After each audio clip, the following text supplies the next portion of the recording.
Hello, so we are making this cool mosaic craft gift. My daughter is pouring all of the little mosaics into this bowl, so we have them ready.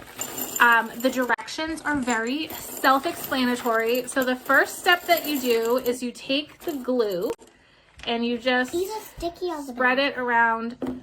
No, they're not. That's just so you can see the color. And you spread it around with this brush that comes with the set. Can I do it? Yeah, and then, well, wait.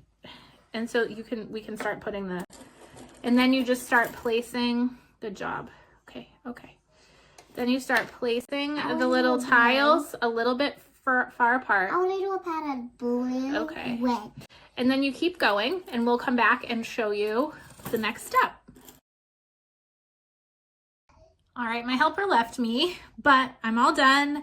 I'm gonna let it dry, and then we'll come back and do the grout. I'm probably gonna let it dry overnight just to be safe, but it's looking so pretty.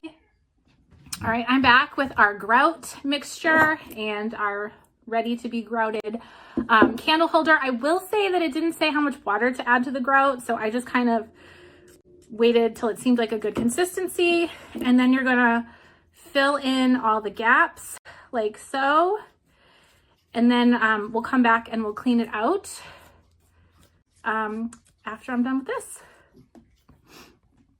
All right, so I have it all covered in grout, and I'm gonna take the sponge and kind of do this, and then I'm gonna wet the sponge and get all of the extra grout off the front, and I'll show you the finished product.